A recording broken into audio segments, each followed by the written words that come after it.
لا شريك له ونشهد أن سيدنا ومولانا محمدا عبده ورسوله الذي أرسله بالحق بشيرا ونذيرا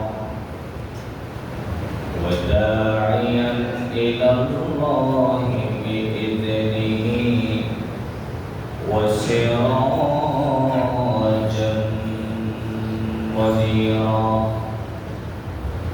فقد قال الله تعالى في كلامه المجيد وفرقانه الحميد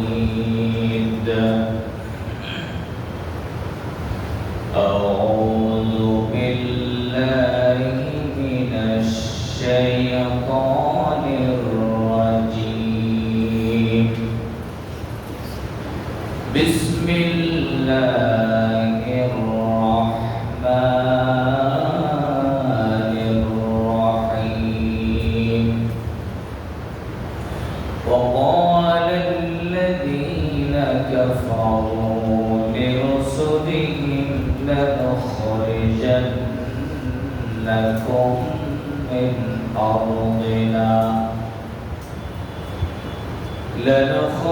لنخرجنكم من أرضنا أو لتعودن في ملتنا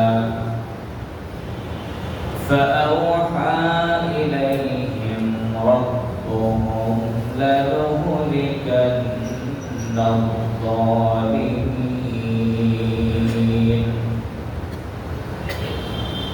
وقال تعالى إن الله وملائكته يصلون على النبي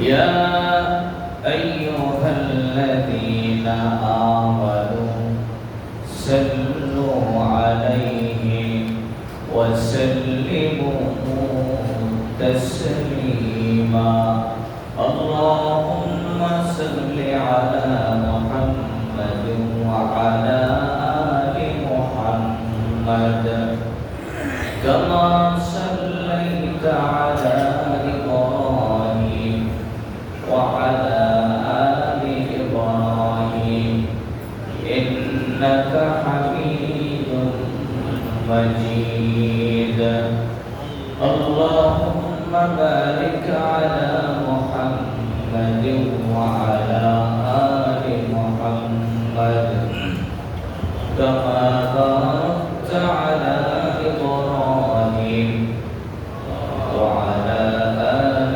إبراهيم إنك حميد مجيد بلغ العلا بكماله كشف الدجى بجماله حسنت جميع خصاله صلوا عليه وآله মহান পরিসাদ জালাল আলিশান দরগাহে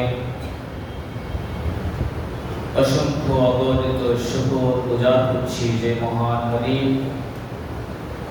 দয়া করে ভালোবেসে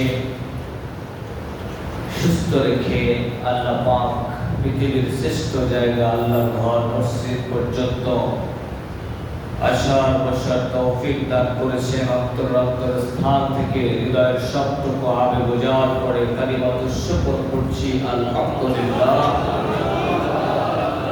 ربنا لك الحمد حمدا كثيرا طيبا مباركا فيه يا ربي لك الحمد كما ينبغي لجلال وجهك وعظيم سلطانك أشهد وأقول تدرد السلام سيد الكونين والثقلين পৃথিবীর শ্রেষ্ঠ মহামানব রাহমাতুল লিল আলামিন মুহাম্মদুর রাসূলুল্লাহ সাল্লাল্লাহু আলাইহি ওয়াসাল্লাম। সম্মানিত হাজিরিন, রবিউল আউয়াল মাস আমরা কথা বলছিলাম রাসূলুল্লাহ জিন্দেগি আদর্শের বিভিন্ন বিষয় নিয়ে। আজকের তারই ধারাবাহিকতায় আমরা কার আদর্শ মানব এবং কেন মানব এ বিষয়ের উপরে আমরা সংক্ষিপ্ত সময়ে কিছু কথা বলার চেষ্টা করছি। ওয়া তাওফীক ইল্লা বিল্লাহ। মুসলিম হিসাবে এবং কিয়ামতের কঠিন ময়দানে চূড়ান্ত নাজাতের আশা যদি করতে হয়, তাহলে আমাদেরকে সকল ইবাদতের পাশাপাশি একটি ইবাদত করতে হবে। সেটি হলো আমাদের জীবনে, চলনে, বলনে, চিন্তা চেতনায়, কথাবার্তায়, বিচার বিবেচনায় আমাদের একজনের আদর্শ ফলো করতে হবে। তিনি হলেন পৃথিবীর শ্রেষ্ঠ মহামানব মুহাম্মদুর রাসূলুল্লাহ সাল্লাল্লাহু আলাইহি ওয়াসাল্লাম। এর কারণ হলো আল্লাহ পাক জিকরুল্লাহকে ইবাদত করেছেন। আল্লাহ পাকের স্মরণ, আল্লাহ পাকের আলোচনাকে ইবাদত করেছেন। যেমনি ঠিক তেমনি জিক্রে হাবিব, হাবিবে কিবরিয়া মুহাম্মদুর রাসূলুল্লাহ জিন্দেগির আলোচনাও একটি ইবাদত। সুবহানাল্লাহ। আল্লাহর জিকির যেমন ইবাদত, হাবিবের জিকিরও তেমন ইবাদত। এই জন্য আল্লাহর জিকির যেখানে, আল্লাহ তার হাবিবের জিকির, বন্ধুর জিকিরও সেখানে চালু করে দিয়েছে।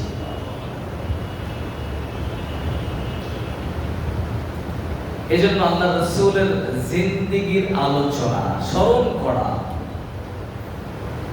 এটি করা এবং শোনা, এটাকে একটি গুরুত্বপূর্ণ ইবাদত মনে করবেন।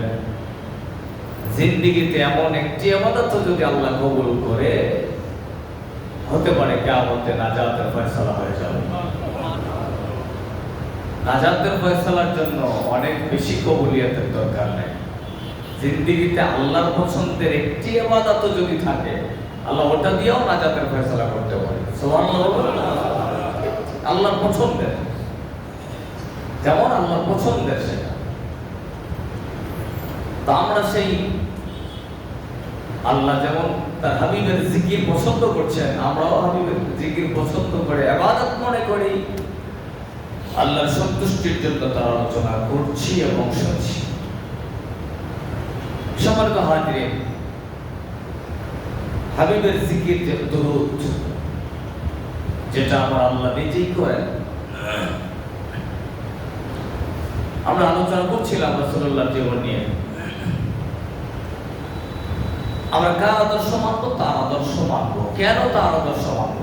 আপনি পৃথিবীতে আপনার হায়াতে অন্য কোন মানুষের আদর্শ মানতে পারবেন না। এটা চূড়ান্ত কথা। আপনার মৃত্যুর পর যদি যতই বিসমিল্লাহ আলা মিল্লাতি রাসূলুল্লাহ বলুক, আপনি যদি আপনার জীবনের আদর্শে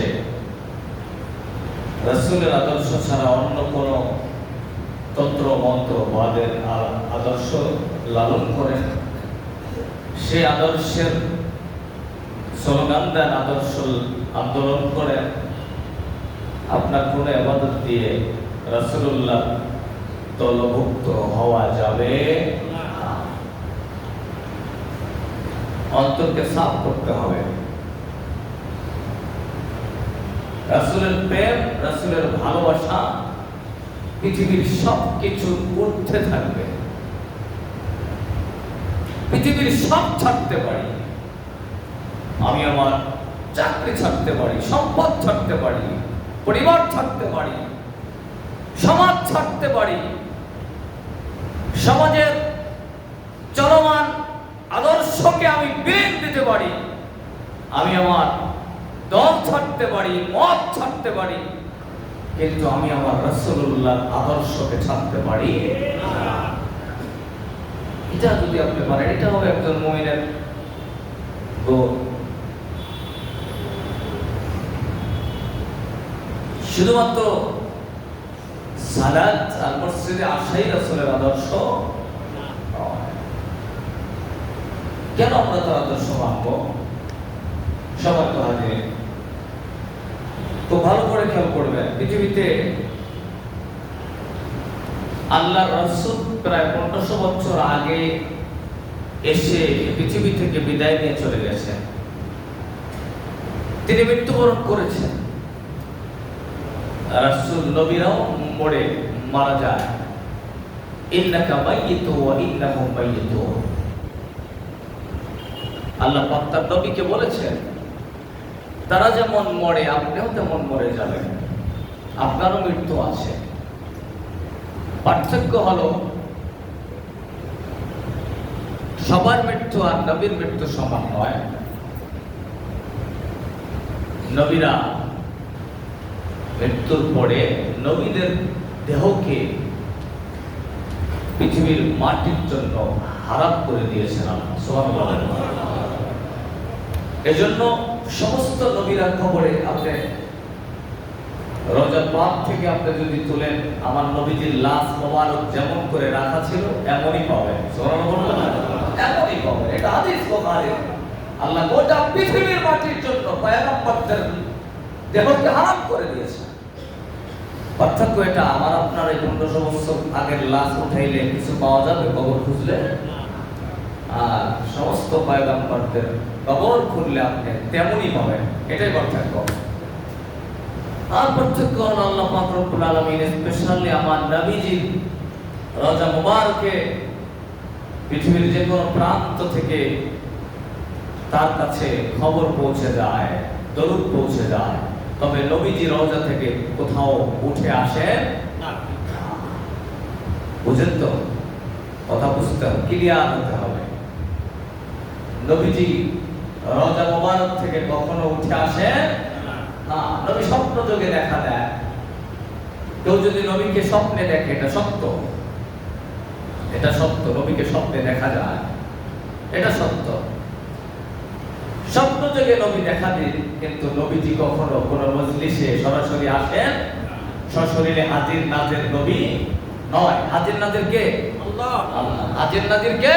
আল্লাহ। সশরীরে নবী আসেন। নবী আসছেন, এই জন্য নবীর সম্মানে দাঁড়িয়ে যাওয়া, এটার কোন সিস্টেম ইসলামে না।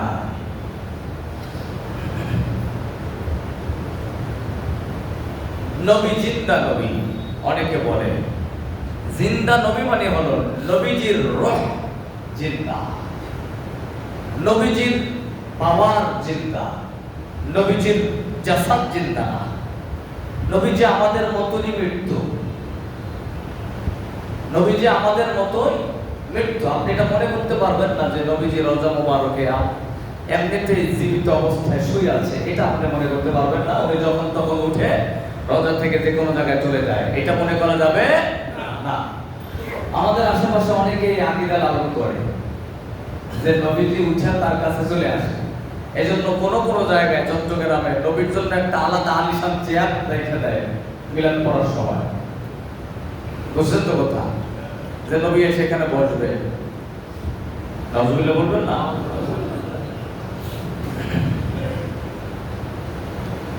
তবে নবীজির কোনো কিছুই তো স্বাভাবিক আমাদের মতন মনে করা যাবে না। সম্মানিত ভাইরা, পৃথিবীতে যারা এসেছে সকলেরই জীবন প্রদীপ নিভে গেছে, সবাই মুছে গেছে। এই পৃথিবীতে একজন মানুষের আলোচনা হয় প্রতিদিন, এমনকি প্রতিদিন গোটা বিশ্বে কমপক্ষে ৬,০০০ আর্টিকেল লেখা হয় একজন মানুষের, তিনি হলেন মুহাম্মদ রাসূলুল্লাহ সাল্লাল্লাহু আলাইহি ওয়াসাল্লাম। একটু জোরে বলবেন না সুবহানাল্লাহ। আপনি ভাবতে পারেন গোটা পৃথিবীতে প্রতিদিন কমপক্ষে ৬,০০০ কম বেশি আর্টিকেল প্রবন্ধ লেখা হয় কার উপরে? পৃথিবীতে অন্য কোন মানুষের উপরে এত লেখা, এত বক্তব্য, এত সেমিনার, এত সিম্পোজিয়াম অন্য কোন মানুষের জীবনে হয় না। আল্লাহ রাসূলের স্পেশাল 4টি বৈশিষ্ট্য আছে,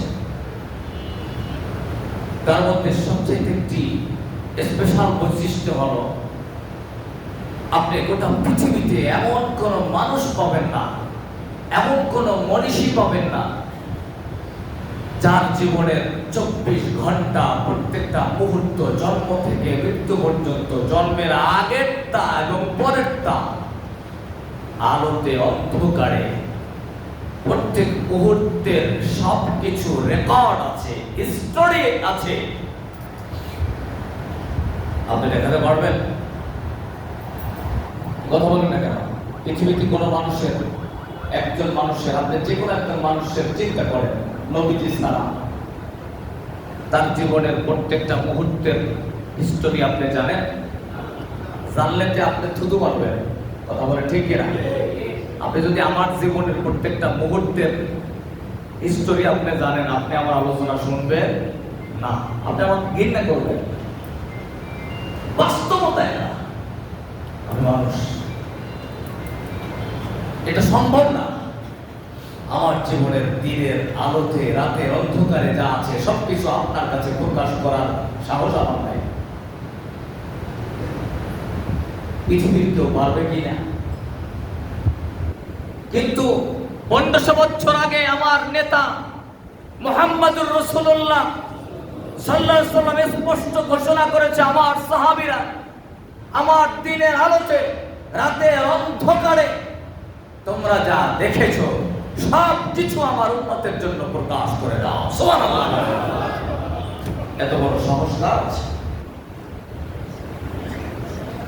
নবীজির জীবনের একটা মুহূর্ত রেকর্ড হয় নাই, এমন একটা মুহূর্ত নাই, এমন একটা মুহূর্ত নাই যা রেকর্ড হয় না। কোন সময়, কোন দিন, কোন মুহূর্তে, কোন জায়গায়, কোন কূপ থেকে পানি পান করেছেন, রেকর্ড। অতুলনীয় যে মহামানব কোন সময়, কোন সফরে, কোন রাস্তার, কোন পাশে, কোন গাছে, গাছটার নাম কি, কোন গাছের নিচে রাসূল ছায়ায় বসেছেন, রেকর্ড। আপনি কল্পনা করতে পারেন? আপনি কোন নেতার আদর্শের পাগল হন? আমরা এবার এক নেতার আদর্শের পাগল যার জন্মের ধারাবাহিকতা আদম আলাইহিস সালাম পর্যন্ত রেকর্ড।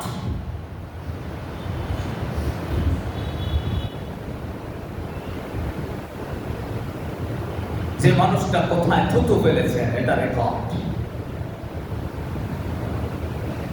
অবাক হওয়ার মতো, বিস্ময় হয়ে যায় মানুষ যখন রাসূলুল্লাহ বায়োগ্রাফি রিসার্চ করে। পৃথিবীর মানুষ অবাক হয়ে যায়, এটা সম্ভব? একজন মানুষ কোন সময়, কোন জায়গায় কি বলেছে, একটা কথাও কখনো মিস হয় না। রাসূলুল্লাহ কোন উটের উপরে কোন সময় চলেছে, ওই উটটার নাম কি, রেকর্ড। পৃথিবীতে দেখান তো, একজন মানুষ দেখান তো এরকম রেকর্ডেড স্টোরি আপনি পাবেন। এভাবে খুঁজতে গেলে আপনি দেখবেন 99% শুধু মিথ্যা, ধোঁকা, দুর্নীতি, নষ্টামি। আর রাসূলুল্লাহ গোটা রেকর্ডের জিন্দেগি খুঁজলে দেখবেন একটা মিথ্যা নাই, একটা অসামঞ্জস্যতা নাই, একটা দুর্নীতি নাই, একটা বৈষম্য নাই। আল্লাহু আকবার। চিন্তা করা যায়? সম্মানিত ভাইরা, কষ্ট লাগে আমার রাসূলকে যারা নাস্তিক, ওরা রাসূলুল্লাহকে একজন যুদ্ধবাজ মানুষ হিসাবে সমাজে প্রমাণ করতে চায়।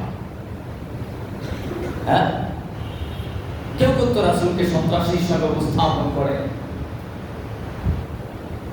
রাসূলুল্লাহ একজন যুদ্ধবাজ মানুষ ছিলেন। রাসূল কি কখনো তার জীবনে নিজের ইচ্ছায় কখনো যুদ্ধ করেছেন? কথা বলেন না কেন? আরে আল্লাহর রাসূল তো তার জীবনে আল্লাহর হুকুম ছাড়া একটা কাজও করেন না। আপনি রাসূলুল্লাহকে যুদ্ধবাজ বলে গালি দেন? এই রাসূলুল্লাহ তার জীবনে যতগুলো যুদ্ধ করেছে, আল্লাহর রাসূলের পক্ষ আর বিপক্ষের উভয় পক্ষে যত মানুষ যুদ্ধে মারা গেছে, যুদ্ধের ময়দানে মারা গিয়েছে, সর্বসাকুল্যে রেকর্ডে তাদের সংখ্যা হবে মাত্র 400। আপনি জানেন আল্লাহ রাসূল জীবনে যা যুদ্ধ করেছে, পক্ষের বিপক্ষের যুদ্ধের ময়দানে যারা মারা গিয়েছে, রাসূলুল্লাহর যুদ্ধের জন্য সর্বসাকুল্যে তাদের সংখ্যা 400। আর একটা দেশের স্বৈরাচারকে পালানোর জন্য হাজার হাজার জীবন দেওয়া লাগে। কথা বলেন ঠিক কিনা? আপনি কাকে যুদ্ধবাজ বলেন?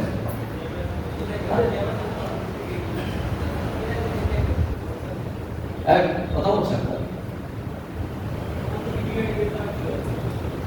আস্তে আস্তে, এটা করবেন না কেন? যে যেখানে জায়গা পাবেন সেখানে বলবেন, এটা হারাম, নিষেধ হাদিসে স্পষ্ট বুখারী বর্ণনায় নিষেধ করা হয়েছে। মসজিদে যে যেখানে জায়গা পাবেন সেখানে বলবেন। আপনি সামনে বসতে হলে আগে আসবেন, পারবেন না আসেন না। কাউকে ঢেঙ্গিয়ে কেউ বিরক্ত হয়, কেউ কষ্ট পায়, এটা বলবেন না, এটা নিষেধ। একজন মানুষ যদি আপনার ঢেঙ্গি আসার কারণে কষ্ট পায়, আপনার তো মসজিদে আসা বৃদ্ধ হয়ে যাবে। এটা ইসলাম, এটা ইসলাম। সম্মানিত হাজির, যে কথা বলছিলাম এই কথাটা মনে রাখবেন। দুইটা বিশ্বযুদ্ধ হয়েছে, দুই বিশ্বযুদ্ধে কোটি কোটি মানুষ মারা গেছে। কথা বলেন ঠিক কিনা? হ্যাঁ, আর রাসূলুল্লাহ গোটা জিন্দেগিতে যুদ্ধে উভয় পক্ষে মোটামুটি 400, সামান্য কম বেশি হতে পারে। আপনি কাকে যুদ্ধবাজ বলেন? মাত্র 24-এ গণ-অভ্যুত্থানে হাজার হাজার জীবন দেওয়া লাগলো। কথা বলছেন না? তাহলে রাসূলুল্লাহ ইসলাম কি? এটা কি মানুষ মারার ইসলাম না। ওরা সমাজে এভাবে রাসূলকে হাইলাইট করে যে রাসূল তার জীবনে যুদ্ধ করে খালি মানুষ মারছে, সর্বসাকুল্যে 400। আর একটা পার্লামেন্ট নির্বাচনেই তো হাজার হাজার মানুষ জীবন দেয়। কথা বলেন ঠিক কিনা?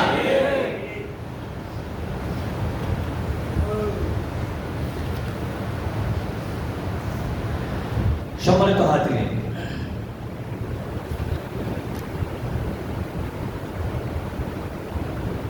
মানুষ রাসূলুল্লাহ চরিত্রে পাগল হয়ে যেত।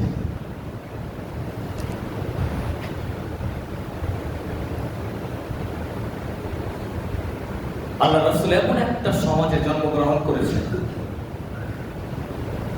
আপনি কল্পনা করতে পারবেন যেখানে বড় হয়েছে ওখানে প্রত্যেকটা মানুষ মদ পান করত, কেউ মদ ছাড়তই না। তাদের মধ্যে থেকে রাসূলুল্লাহ হাতে কখনো মদের বোতলে স্পর্শই পায় না।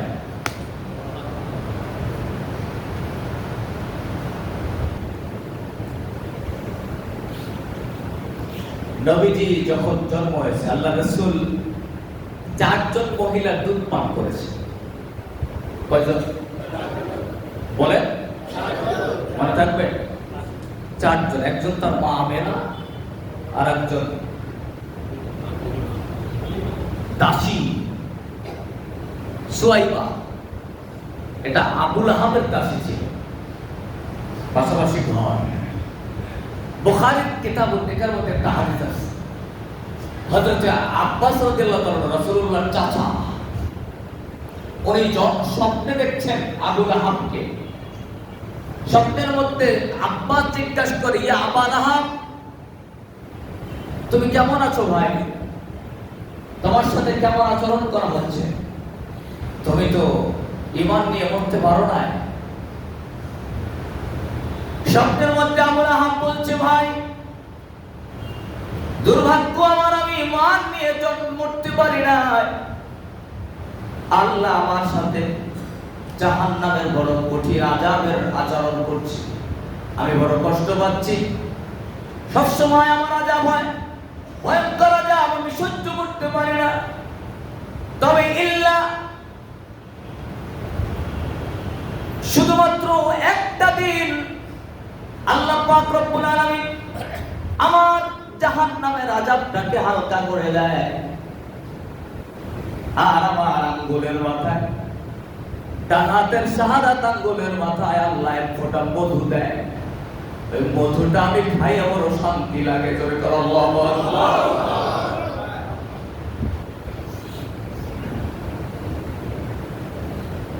হযরত আব্বাস জিজ্ঞাসা করে, আবুল আহাব কারণটা কি?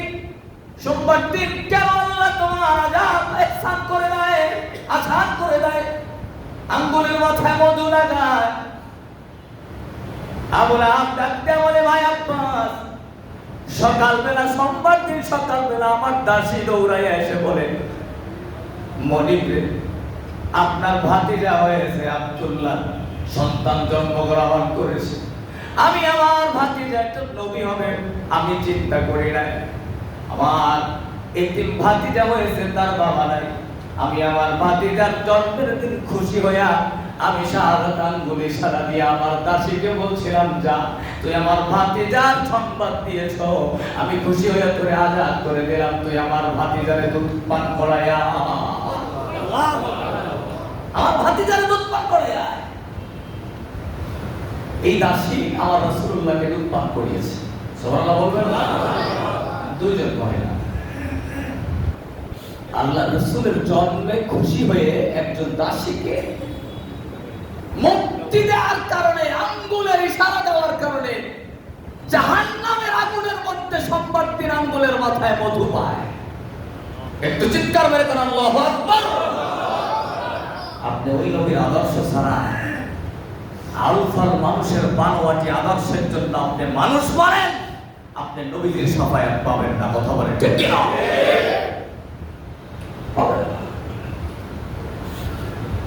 কল্পনা করেন আপনি সামান্য নবীর জন্মে খুশি হইলে যদি ওই দিনটা আযাব বন্ধ হয়ে যায়, এই নবীকে ছাড়া তো আপনি কল্পনা করতে পারবেন না জান্নাত।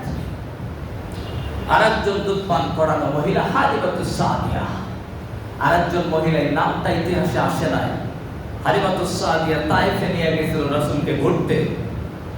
ইতিহাসে পাওয়া যায় ওই মহিলা আমির হামজা, চাচা আমির হামজাকেও দুধ পান করিয়েছে। এজন্য ইতিহাসে আমির হামজাকে চাচাও বলা হয়, আবার কখনো কখনো দুধ ভাইও বলা হয়। চাচা আমির হামজাকে যে মহিলা দুধ পান করিয়েছে, ওই মহিলা তায়েফের সফরে শিশু অবস্থায় রাসূলুল্লাহকে দুধ পান করিয়েছে। 4 জন মহিলার দুধ পান করেছে আল্লাহ রাসূল।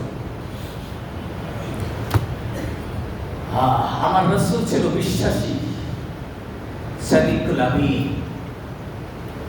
তার কাছে আবু জাহেল বা সাহেবা কাট্টা কাফেররা আমানত রাখছে।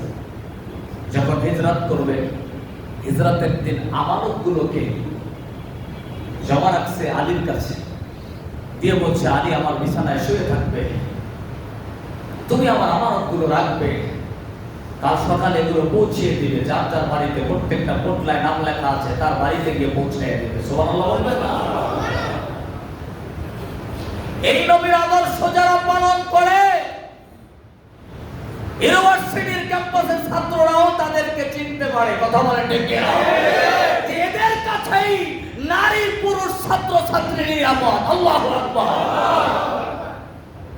এদের কাছে ছাত্র ছাত্রী নিরাপদ, যেমন মুহাম্মাদের কাছে মক্কার আবু জাহেলের সম্পদ নিরাপদ। এজন্য আপনি যত মিথ্যা ছড়ান, যত পাগল বলেন আর প্রপাগান্ডা ছড়ান, কোন প্রপাগান্ডায় মুহাম্মাদের ভক্তবৃন্দ বন্ধ হয় না, কমে যায় না। কথা বলেন ঠিক কিনা? সাথীরা সাথীকে চেনে। ঢাকা ইউনিভার্সিটির মেধাবী ছাত্ররা তাদের বন্ধুদেরকে চেনে যে কে নিরাপদ আর কে অনিরাপদ। কথা বলেন ঠিক কিনা? কার আদর্শে রাসূলুল্লাহ আদর্শ রয়েছে ওরা চিনে। এজন্য কোন প্রপাগান্ডাকে মেধাবীরা মূল্যায়ন করতে পারে না।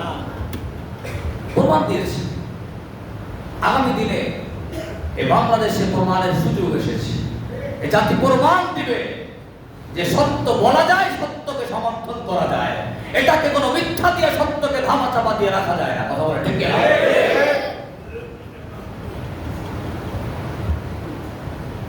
সম্মানিত হাজিরিন, আল্লাহ রাসূল 6 মাস আগে আবু বকরকে বলে রেখেছিল আবু বকর হিজরত করা লাগবে।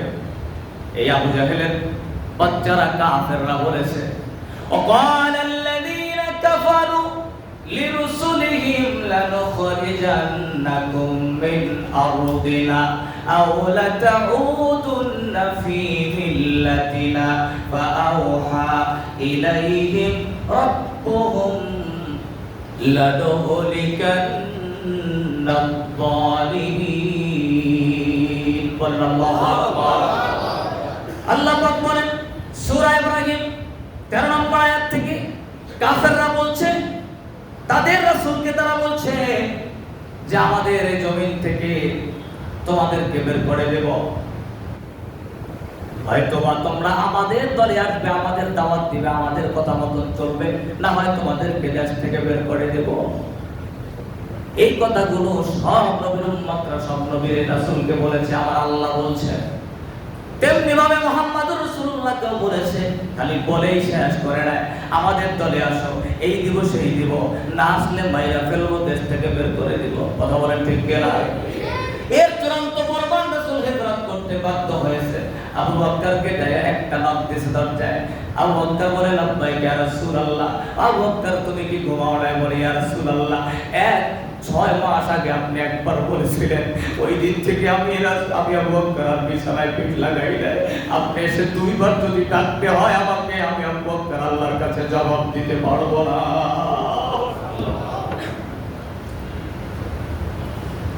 হিজরত শুরু হলো মিসপালা পাহাড়ের, কাদরা পাহাড়ের থেকে। আপনারা দেখবেন মিসপালা একটা জায়গা আছে, যারা হাজিরা হাজরায় গিয়েছেন, কাবার কাছে। মিসপালার এই পাহাড়ের উপরে দাঁড়াইয়া বারবার কাবার দিকে তাকায় আর বলে, রে কাবারে, তোর বড় খেদমত করতে মন চাইছিল, কিন্তু তোর দেশের লোকেরা আমারে তোর কাছে থাকতে দিল না। আল্লাহ যদি চায় আমি আবার ফিরে আসবো, আবার ফিরে আসবো। আমার আল্লাহ পাক ডাক দিয়ে বলে, ফাআওহা ইলাইহিম রাব্বুহুম লানুহলিকান্না যালিমিন। যখন তোরা আমার রাসূলদেরকে বের করে দেওয়ার ষড়যন্ত্র করছো, আমি আমার নবীদের উপরে ওহী নাযিল করে জানাইয়া দিয়েছি, আপনারা টেনশন করবেন না, মন খারাপ করবেন না, কইরা আসেন, ফিরে নিয়ে আসবো। আমি জালেমগুলারে লানুহলিকান্না, লামে তাকিদ নুনে সাকিরা, আমি সমস্ত জালেমগুলারে আমি আল্লাহ ধ্বংস করে দেব। কথাটা আল্লাহ একদম বানাইনি আসছে নাকি? না। বলেন কাফেররা ধ্বংস হয়েছে কিনা? রাসূলুল্লাহ আবার ফিরে আসছে কিনা? আল্লাহ সূরা কাসাসে বলে, ওয়া নুরিদু আন নামুন্না আলাল্লাযীনা ইসতুদআফু ফিল আরদ ওয়া নাজআলাহুম আইম্মাতান ওয়া নাজআলাহুমুল ওয়ারিসিন। তোরা যাদেরকে দুর্বল করে রাখো, আমি আল্লাহ দুর্বল জাতিকে আমার জমিনের নেতৃত্ব দিয়ে দেব। আল্লাহু আকবার। আল্লাহ সূরা কাসাসে বলেছে। আহারে, সারা জীবন একটা মানুষ দাড়ি রাখলে, টুপি রাখলে, একটু নামাজ পড়লে শিবির ট্যাগ লাগাইয়া কি পরিমাণ অত্যাচার করা হয়েছে, কথা বলেন ঠিক কিনা? এই দেশে ট্যাগিং এর রাজনীতি বাংলাদেশে আর কেউ খাবে না। ঢাকা ইউনিভার্সিটির ছাত্ররা প্রমাণ করে দিয়েছে। ঢাকা ইউনিভার্সিটিতে বর্তমান যারা ভিপি, জিএস, এজিএস হয়েছে, তাদের উত্তরসূরি, তাদের পূর্বপুরুষ আব্দুল মালিক, শহীদ আব্দুল মালিককে ঢাকা ইউনিভার্সিটির ক্যাম্পাসে এই যে কুষ্টিয়ার ইউনু, রাশেদ খান মেনন, এরপরে আওয়ামী লীগের তোফায়েল, এই মাথার মধ্যে আপনার ওই যে কি বলে ওটাকে গ্রিল মেশিনকে ফুটা করে শহীদ করেছে। শহীদ আব্দুল মালিককে বাইতুল মুকাররমের সিঁড়িতে শহীদ আব্দুল মালিকের জানাজার নামাজ হয়েছে। আওলাদে রাসূল মুস্তাফা মাহমুদ আল হামিদি ওই শহীদ আব্দুল মালিকের রক্ত হাতে নিয়ে বলেছে, আল্লাহর নামের শপথ, আমি শহীদ আব্দুল মালিকের রক্ত থেকে জান্নাতের ঘেরান করছি। ইতিহাস লেখা হয়েছে, এটা ভুলবে না। আওলাদে রাসূল বলেছে, আমি শহীদ আব্দুল মালিকের রক্ত থেকে জান্নাতের ঘেরান করছি। যেই ঢাকা ইউনিভার্সিটির ক্যাম্পাসে শহীদের রক্ত পড়েছে, ওই ক্যাম্পাসকে কোনো দিল্লির এজেন্ডা, কোন ইসলাম বিদ্বেষীর এজেন্ডা বাস্তবায়ন হতে আল্লাহ ওই ক্যাম্পাস ছেড়ে দিতে পারে।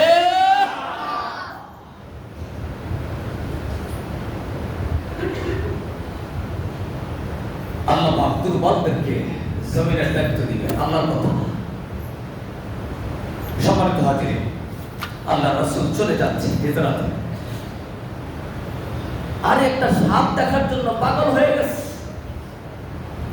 বিভিন্ন গর্ত থেকে উঠবে, আবু বকরের গায়ে শরীরে যেখানে যা কাপড় টাপড় ছিল গর্তগুলো মারছে। একটা গর্ত মারার কোনো কাপড় নাই, পায়ের গোড়ালি দিয়ে চাইবে দোষ, সাপটা নরম পায়ে ওখানে খালি কামড়াচ্ছে। আল্লাহ রাসূল আবু বকরের উরুর উপরে শুয়ে আছে, আর আবু বকরের চেহারা মোবারক রাসূলুল্লাহর দিকে।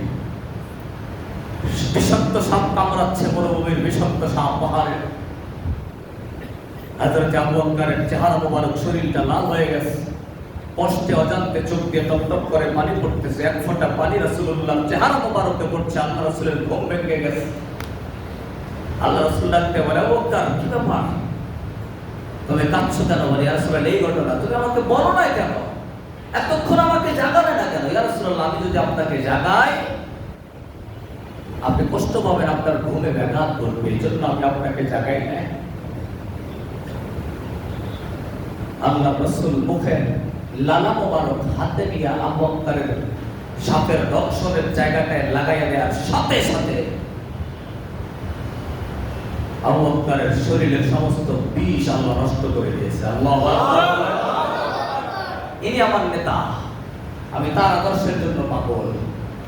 কেউ যদি তার আদর্শ দেখাতে পারে, ওই আদর্শের মুসলমানদের ইসলাম দেখে সবাই পাগল হয়ে যাবে, কথা বলে ঠিক কিনা? সম্মানিত ভাইরা আমার, আমার রাসূল কেমন রাসূল? তিনি কখনো প্রতিশোধের রাসূল ছিলেন না। আবু জাহেল আল্লাহর রাসূলকে একদিন মক্কার অদূরে কাবার পাশে পিছন দিক থেকে যায় একটা রশি দিয়ে টান মারছে, গলায় একটা টান মারছে। আল্লাহর রাসূল পড়ে গেছে জমিনের মধ্যে। আল্লাহ রাসূল ব্যথা পেয়েছে। হযরত আমির হামজা চাচা তখনও মুসলমান হয় না, ইসলাম গ্রহণ করে নাই, তিনি যুদ্ধে ছিল। বাড়িতে আসছে, চাচি বলছে আবু জাহেল এভাবে ভাতিজা মুহাম্মদকে মারছে।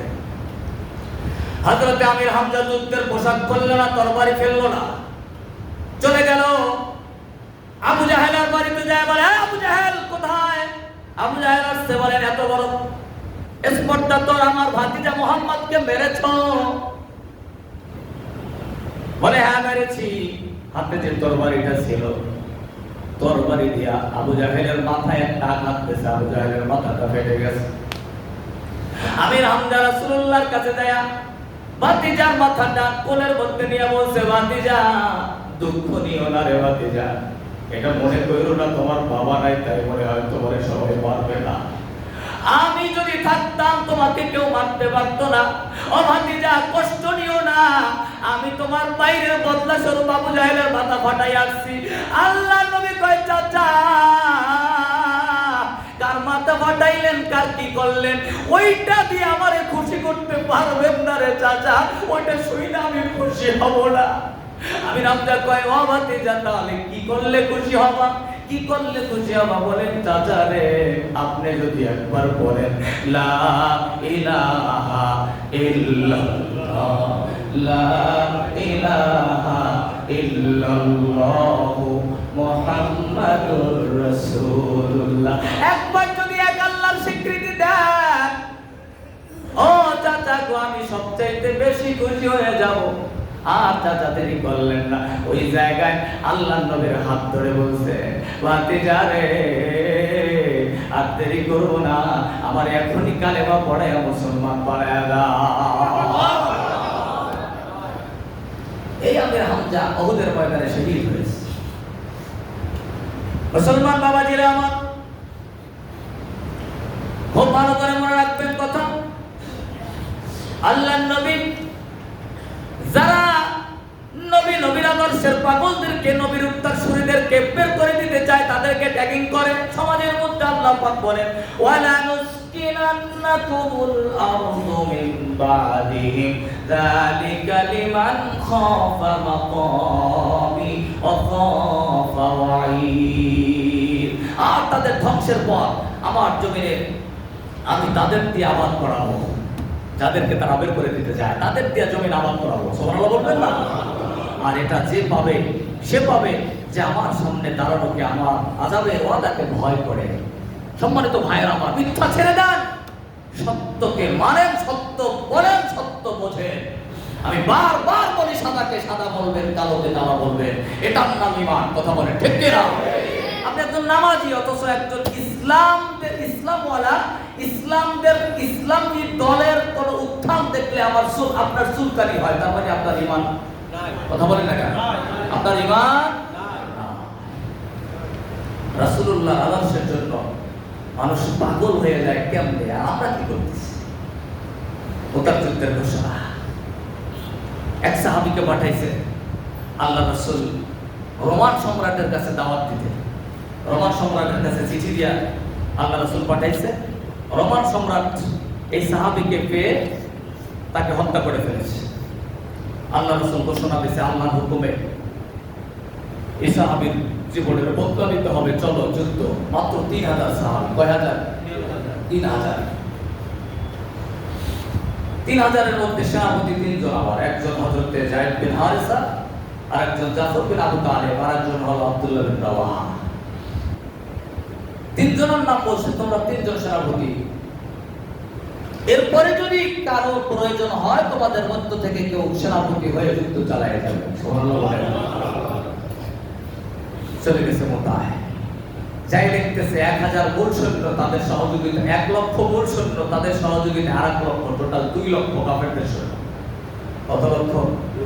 2 লক্ষ। আর মুসলমানদের কত? 3000। বলেন, চিন্তা করেন, 3000 আর ওদের কত? 2 লক্ষ। এটা কি যুদ্ধ হয়? আমরা হলে কি করতাম? ওই আল্লাহ। 3 জন সেনাপতি, একজন মনে হয় পালাই আসছিল নাকি? কথা বলছেন না কেন? একজন পালাই আসছে, আর 2 লক্ষ, আমরা কি করবে? তো সম্ভবই না। এটা বলে একজন পালাই আসছে না? রাসূলুল্লাহর জন্য রাসূলের ভালোবাসার দৃষ্টান্ত তারা দিয়েছে। যুদ্ধ শুরু হয়ে গেছে, যায়েদ বিন হারিসা শহীদ। তরবারি হাতে নিচে পড়তে দেয় নাই, পতাকা পড়তে দেয় নাই। হযরতে জাফর বিন আবু তালেব পতাকা তুলে যুদ্ধ করা শুরু করে দিয়েছে। আল্লাহ রাসূল মদিনা থেকে সব দেখছেন। আল্লাহ রাসূলকে আল্লাহ দেখাচ্ছেন। রাসূলুল্লাহ মসজিদের অমৃতে বসে বলতেছে, এখন পতাকা আমার জাফরের হাতে। আল্লাহু আকবার বলবেন না? জাফরের একটা হাত কেটে গিয়েছে তরবারির আঘাতে, আর একটা হাত দিয়া পতাকা ধরে এক হাতে যুদ্ধ করতেছে।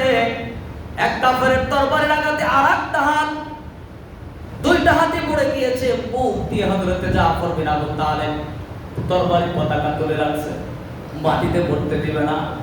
এজন্য কিয়ামতের ময়দানে আল্লাহর নবী বলে, সাহাবীরা রে, আমার জাফরের দুইটা হাত আল্লাহ নিয়ে যুদ্ধের ময়দানে শহীদ হয়েছে। আমি দেখতে পাচ্ছি যে ভাই বলছে কিয়ামতের ময়দানে জান্নাতের মধ্যে আমার জাফর বিন আবু তালেবের জন্য আল্লাহ দুইটা পাখা দিয়ে দেবে। ওই পাখা দিয়ে জান্নাতের মধ্যে আমার জাফর বিন আবু তালেব উঠতে থাকবে।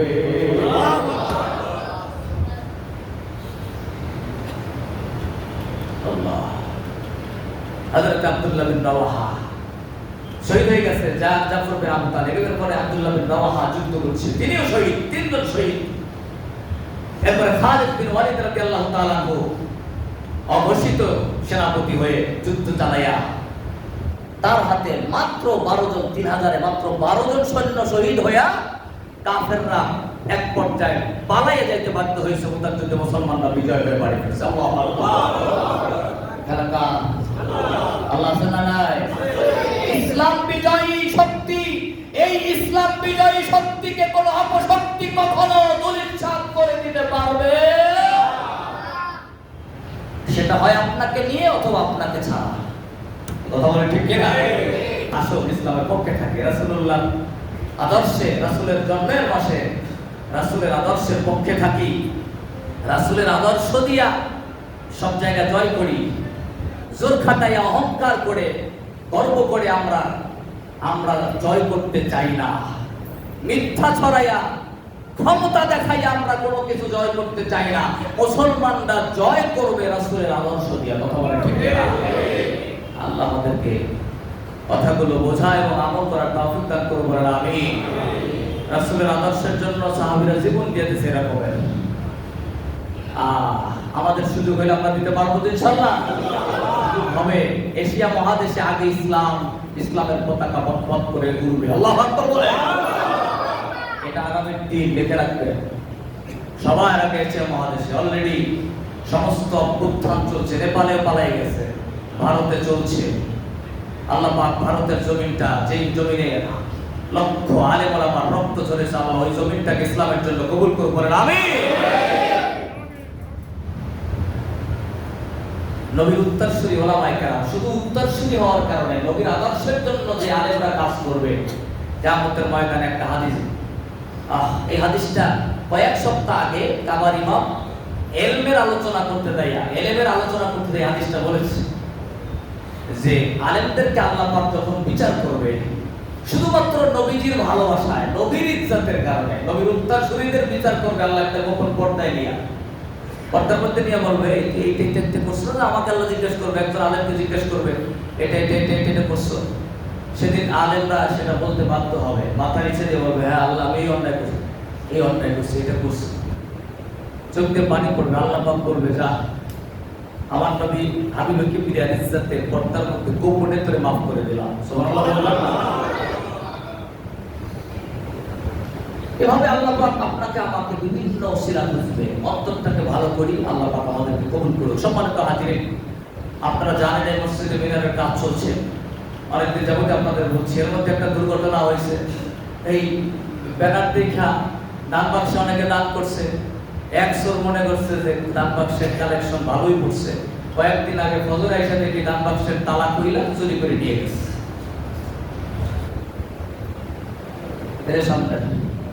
মসজিদের টাকা। আপনার কি মনে হয় যে এটা কোনো হিন্দু আইসা করছে? কথা বলেন না কেন? কোন খ্রিস্টান, কোন বৌদ্ধ কে করছে? নামধারী মুসলমান। কথা বলেন ঠিক কিনা? আল্লাহর ঘরের টাকা, মানুষের হক। সম্মানিত ভাইয়েরা, আপনারা আপনাদের কষ্টের টাকা এই মসজিদে দিচ্ছেন, কাজ চলছে। প্রায় 12 লাখ টাকার বাজেট, কম বেশি কম না। তো সেক্ষেত্রে আপনাদের দানে আলহামদুলিল্লাহ 4 লক্ষ সামথিং 15 থেকে 20 হাজার টাকা এটা কালেকশন হয়েছে এবং 2 লক্ষ 60-70-এর মতো খরচ হয়ে গেছে। তো এখনো তো অনেক টাকার দরকার। আপনারা অনেকেই দান করেছেন আলহামদুলিল্লাহ, অনেক আত্মীয়স্বজন দান করছে, অনেকে 20,000 10,000 তালিকা আছে সবাই। তো যদি আপনারা রসিদ নিতে চান নিয়ে যাবেন অবশ্যই। আমাদের এই যে দপ্তর সম্পাদক আছে কে আমার বেশিতে, ওনার কাছ থেকে সাক্ষাৎ করে আপনারা নিয়ে যেতে পারেন। আমাদের দুলুভাই দান দিয়েছে, 2000 এর আগেও দিয়েছে। এভাবে সবাই নাম তো এখন বলা সম্ভব না। হাজার হাজার টাকা আপনারা দান করেছেন। এখনো যদি কেউ থাকেন দিবেন, ওয়াদা করবেন আগামীতে দিবেন বা এখন হাতে দিবেন। একটু আপনারা বলতে পারেন দোতলায় তিনতলায় অনেক টাকার প্রয়োজন এখনো। আমরা জাস্ট আপনাদেরকে একটু কষ্ট দেবো আল্লাহর জন্য, এই একটু বলবো 2-1 মিনিট জাস্ট। একটু আপনারা যে যেভাবে পারেন আপনাদের কানের হাতটা দিয়ে দেবেন। আল্লাহর ঘর মিনারা দিয়ে আজান হবে, রাসূলুল্লাহ আশহাদু আন্না মুহাম্মাদার রাসূলুল্লাহ ধ্বনি দূরে যাবে। রাসূলের প্রেম ভালোবাসায় আপনার অর্থগুলো আপনি ব্যয় করেন ইনশাআল্লাহ। যদি কেউ থাকেন একটু হাত তুলে দেখান আল্লাহর জন্য, দ্বীনের জন্য। সাহাবায়ে কেরাম দ্বীনের জন্য জীবন দিয়েছে, অর্থ দিয়েছে। আমরা একটু আল্লাহর ঘরের জন্য সামর্থ্য অনুযায়ী, আল্লাহ দেখছেন আপনার সামর্থ্য কেমন, পরবর্তীতে দেবেন। একটু নামটা লেখাই দেন। 50,000, 1 লাখ, 10,000, 20,000, 30,000, 5,000, 2,000, 1,000 এখন দিবেন। একটু হাতটা তুলে নেই। আমাদের ভাইরা আছে, দোতলায় তিনতলা আছে, জাস্ট আপনাদের কাছে যে যাই নিয়ে আসবে। একটু হাত তুলেন, একটু দ্রুত আমরা 1 মিনিটের মধ্যে ইনশাআল্লাহ শেষ করবো, সময় নষ্ট করবো না। যারা দাঁড়িয়ে আছেন যদি জায়গা না পান মেহরবানি করে উপরে চলে যান, কষ্ট করে উপরে জায়গা আছে। দোতলায় তিনতলায় একটু আপনারা দেখেন। আমার ভাইরা যদি কেউ দান করতে চায় আপনারা একটু লিখে রাখেন। সবাই চেষ্টা করবেন মা বাবার জন্য, মা বাবা যাদের কবরে আছে তাদের জন্য একটু আল্লাহর ঘরে শরীক হবেন ইনশাআল্লাহ। বিশাল মসজিদ, হাজার হাজার মুসল্লি, অনেক টাকা প্রয়োজন। একটা সুন্দর মিনারা হবে, দূর থেকে মানুষ আজান শুনবে, আমরা এটা চাই। আল্লাহর নামের ধ্বনি উচ্চারিত হবে, এজন্য আপনারা সহযোগিতা করবেন। সবাই যে যেখান থেকে পারেন সহযোগিতার হাত বাড়াই দিবেন। দ্রুত 5,000 টাকা, 2,000, 5,000 এখন দিবেন। দিয়ে দেন, একটু লেখায় রাখবেন বড় অ্যামাউন্ট। আপনার সামর্থ্য আছে আস্তে আস্তে দিবেন। সিমেন্ট লাগবে, সিমেন্ট দিতে পারেন, রড দিতে পারেন। এভাবে 10 বস্তা, 20 বস্তা, একজনের 20 বস্তা সামান দিয়েছে, আর ওয়াদা আছে। এভাবে যে থাকেন আপনি সরাসরি সিমেন্ট কিনে দেবেন, যখন কমিটি বলবে তখন দিবেন। আপনি আস্তে আস্তে দিবেন, 5 বস্তা 10 বস্তা করে। এভাবে আপনি 50 বস্তা সিমেন্ট দিবেন, এটা দিতে পারেন। এত ওয়াদা করতে পারেন। কাজ চলছে, আমরা আশা করি ইনশাআল্লাহ আল্লাহর ঘরের কাজ বন্ধ হবে। বলেন আমিন। আল্লাহ যেন চালায় না, বলেন আমিন।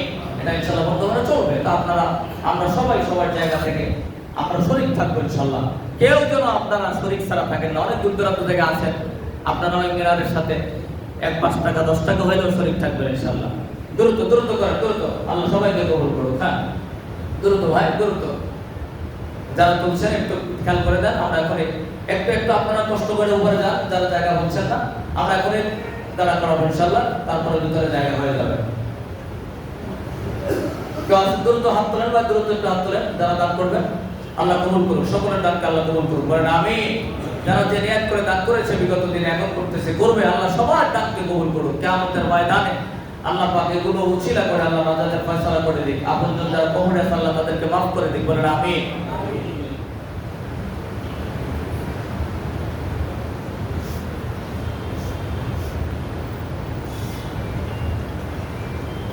আমাদের সাবেক কেশিয়ার সাহেব আকমল সাহেবের আপন ভাই, ছোট ভাই আশরাফ সাহেব ইন্তেকাল করেছেন। আমরা তার জন্য দোয়া করব। ইন্না লিল্লাহি ওয়া ইন্না ইলাইহি রাজিউন। আল্লাহ পাক তাকে জান্নাতুল ফিরদাউসের মেহমান হিসেবে কবুল করুন। বলেন আমিন। হ্যাঁ, দ্রুত ভাই, দ্রুত আমরা শেষ করবো, দ্রুত। হ্যাঁ জি, শেষ করেন। এই তাড়াতাড়ি দেখেন, একটু হাত তুলছেন, এখন নিয়ে নেন। আল্লাহ কবুল করুন। জি ইনশাআল্লাহ শেষ করে দেন। যাদের সুন্নাত বাকি আছে কামলা জমা আদায় করে নেন।